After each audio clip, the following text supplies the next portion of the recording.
We're joined by our Senior Advisor for Foreign Policy and National Security, Rick Grenell. Rick, this is so shocking. I think that the shock factor that we would have a top general warn promise the Chinese he would provide them warnings.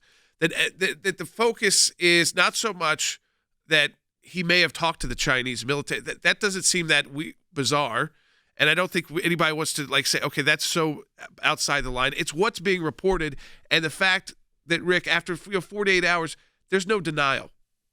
So I have a little bit of a different opinion here. I know General Milley, and I think General Milley implemented a disastrous withdrawal from Afghanistan. He should be fired because of his work in the Biden administration and how incompetent he was to wind down all of our operations in Afghanistan.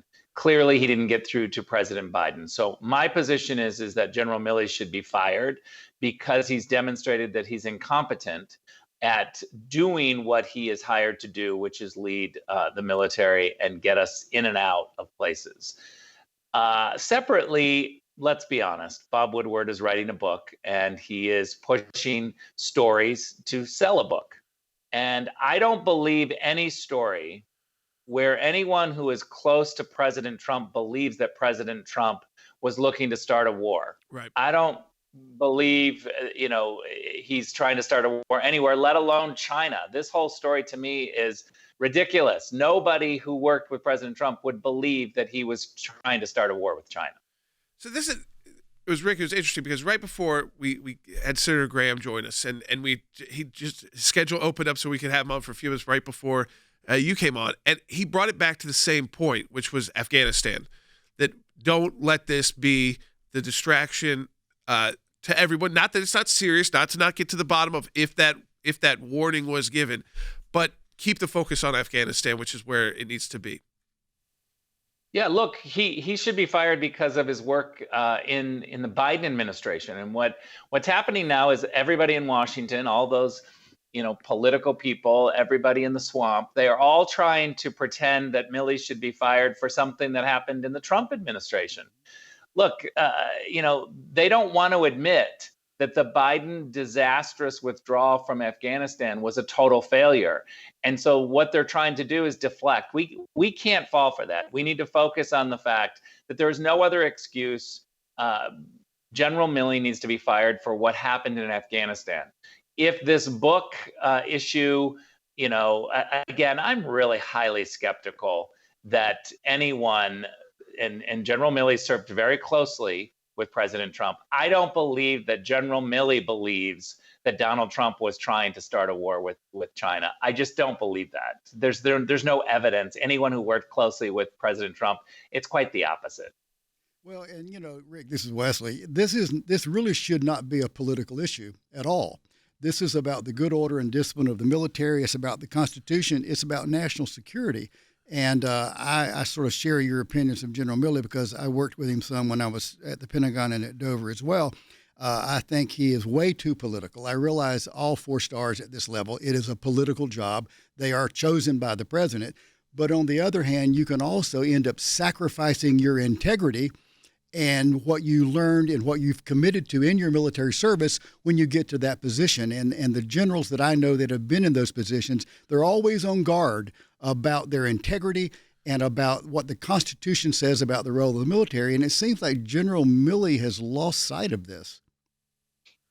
Yeah, look, giving raw advice, really blunt advice to the president in confidence is the role, is the job. And it's the job of every cabinet official is when you're sitting in the Oval Office and it's just a couple of people with the president and the president asks you questions, you give direct answers. And when you feel like information needs to be shared in an honest, transparent way, then you have to be able to be courageous enough to stand up and give it, even when it doesn't seem popular. Now, look, this was an easy thing to do in President Trump's administration. He sought out different types of information. He would go through and ask people, what do you think? What do you think? And I felt extremely comfortable to constantly share uncomfortable information that I felt strongly about, and President Trump would listen and respond in real time. This is not a politician. He liked to get the information and then he would make decisions. What do you make, Rick, of the way the Pentagon's handled it, though? The fact that you've had John Kirby, because I think that they almost make it worse when he comes out and makes blanket statements like, well, anything that's been reported, unlike what you're saying, is that it's so outrageous that it seems not to be true, because no one really could have believed that we were going to start some war with China. But that's not what he said. He said, this doesn't seem unusual, even if this was as it's been reported, if it comes out that that was accurate. Look, we have a whole bunch of people in leadership, whether it's at the Pentagon, the State Department, intelligence agencies, who are completely out of touch with the career officials that they're leading and completely out of touch with the American people. We don't want to have political people who are not transparent. I was somebody who believed in declassifying information and getting it out there because of this reason, Jordan. We have a crisis of confidence with the American people when it comes to Washington, D.C. officials. The D.C. bubble does not get it. They do not understand that people don't trust them. People don't trust their decisions. And this is a rot that will continue to happen. The only way to fix it is for officials to step up, to be transparent, to share information even when it's bad, to say, look, we might have made a mistake. Look, let's be honest, on these two ISIS officials who we killed, right? From the moment that we would not release their name, I went out on Twitter and I said, look, they are not high-level people. They're the wrong people if they are not releasing their name. Because from a credibility standpoint, intelligence community wants to release their name once they're killed. We want the public to know we got the bad guy.